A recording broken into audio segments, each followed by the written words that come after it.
Smooth 98.1, love music, love life. It's 5 o'clock and time for me to share my musings with you. As always, I'd love to know your thoughts about the musings I'm sharing. And if you've got any musings of your own, anything you've noticed, anything you've thought about, anything you've experienced, please share your musings with me as well. You can send your messages via WhatsApp to 0801. Okay, I beg your pardon. 0809 4440981. That is the WhatsApp number. And of course, you could also tweet at Smooth981. Let's get into the first musing. And this one has to do with the situation regarding the flooding across Nigeria. Now, I was watching a very interesting clip, and this was a method of housing that was being used for refugees and IDPs in the Middle East. Now, literally, you know how you'd go to a store like IKEA, right? And you can get these wardrobes that you need to put a few bolts in, and then you've got a whole new wardrobe in your room. Well, things like that, like DIY, right? So, anyways, apparently there are houses that can actually be constructed that way, and yes, they come from Sweden, the home of IKEA. Yes. Well, anyway, so this is how it works. So these houses are packed flat in like big boxes, and then they're sent to these areas where people are displaced. And then it takes a team of about 5 to 7 people 3 hours to assemble it together. There are a few knots, bolts, things like that. But this literally is a house by the time they're done. So it's bigger, it's sturdy. It actually gives some sort of integrity to the people who live in them, because they can actually feel like they're in a home and not just living under a tent, right? And with the situation in Nigeria, with people losing their lives, people losing their homes, I think perhaps this is something that aid agencies, the government, could actually do. Get some of these flat pack houses from the Swedes, bring them to Nigeria. And I mean, because this is a humanitarian effort, it's very likely that the cost would be as minimal as possible. And get shelter for people who've lost their homes. And it's also something that could even be used for the IDPs who've been displaced due to the ongoing battle with terrorism and things like that. So, anyways, I mean, if countries in the Middle East are using it and it's providing shelter, in fact, one of the ladies who had the home said it was cool inside. She felt like her family was safe. So, tents are all right, but tents are not the strongest, right? So, I hope that someone is going to take note of these flat pack houses, because I'm sure there will be lots of volunteers all across Nigeria that would be happy to help set up these homes for people who unfortunately have lost theirs. So moving on to the second musing, it still has to do with the situation of the flooding. Just I think this might have been over a week ago, I saw a video of the governor of Kogi State's wife. Now, she was going to the gym, and she had a really, really nice car. I don't know too much about cars, but I had to send that video to someone who does, because I wanted to know the name of the car and the model, and he said it was a Maybach. And these are very, very expensive cars that most people in Nigeria who work honest livings can never afford. But yeah, she seemed to just have that car. And considering that Kogi State is one of the worst hit states with regard to the flooding, I'm thinking it's really in poor taste for that video to be out there on social media, where people in Kogi State and across Nigeria are losing their lives and basically homeless. So sometimes public figures need to make a statement. Sell your Maybach and donate the money. Yeah, you can do that. It would help a lot of people. It's a very expensive car. It could help with those flat pack houses from Sweden that we're talking about, or even if it's tents, or even if it's just providing alternate shelter for people, providing relief materials. It would really, really do a lot.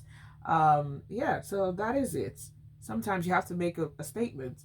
So if you have that much luxury, well, you might want to share it with the people who actually elected your husband into office. Just saying. Anyways, moving on to the third musing, and it's still about our lack of preparedness for things. These floodings happen every few years now. And it's just so weird. Was there, or shouldn't there be, some sort of warning? People who are in the flood prone areas, did they have the right information? Did they have time to evacuate? Like, what preparations were made knowing that this possibly was going to happen again? And if perhaps some things were prepared for, then maybe the effects wouldn't be as bad as what people are facing right now. It's a very, very sad situation. Really sad situation.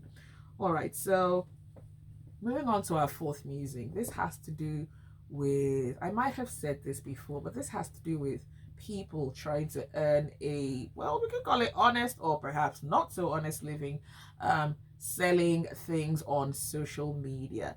Now, just this evening, I saw a post from a man. He had a picture, and some dingy looking kegs were filled with an unidentified liquid, and he claimed that this liquid was high blood pressure medication and he was shipping it off to someone.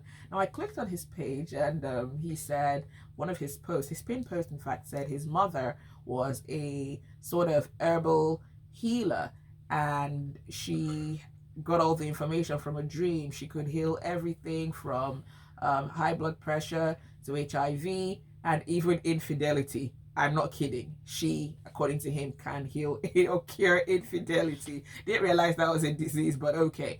And it just got me thinking, who is regulating these products? Because people are desperate to get some form of treatment for themselves or for their loved ones. Some people would actually go out there and buy this unnamed, unlabeled mixture, hoping that it could actually treat an illness. And unfortunately, it could actually make situations even worse. So I do think that the NDLEA needs to do more to sort of prevent these things from happening. Some people can't afford healthcare in Nigeria. A lot of people can't even afford it. It's very expensive, and they would look for alternate means. Now, it's not to say there aren't herbal remedies, but even if there are herbal remedies, there should be some sort of regulation in how they're used, how they're dispensed, and how they're even sold to the public. And I really do think this is something that the NDLEA needs to look into. People cannot just wake up and have bogus claims of a liquid that can do anything. In fact, I've seen one of some past, I think he was arrested in Benue State. He was selling some sort of miracle water that was bulletproof. Yeah. And when people are living in fear and there's a lot of insecurity, some gullible people, unfortunately, will fall for those gimmicks. So this is something that the NDLEA and, in fact, the authorities generally need to take note of. And hopefully it's something that like innocent Nigerians don't have to deal with anymore. Really. And moving on to our fifth and final musing. This one has to do with something I observed, and this is the state of roads in Lagos. It does seem like every few meters, particularly on certain routes, there's a bump or a ditch, and in some ways it feels like you're driving on the surface of the moon with a lot of craters. The problem is, yes, it starts from a little pothole and then it gets bigger and bigger and bigger, and then you have people who are trying not to drive into those ditches, so they're swerving left or right to avoid them, which of course puts everyone else who is plying these routes in major harm's way. And Alfred Rawane Road is probably a very good example of that. Those craters are getting bigger and bigger. People have to avoid them because, you know, you don't really want to just drive into a ditch, and it's causing a lot of anxiety. So sometimes you can't even see what's in front of you, particularly if there's traffic on that route, and sometimes there is. So I'm hopeful, and hopeful that the authorities will take notice and do the right thing.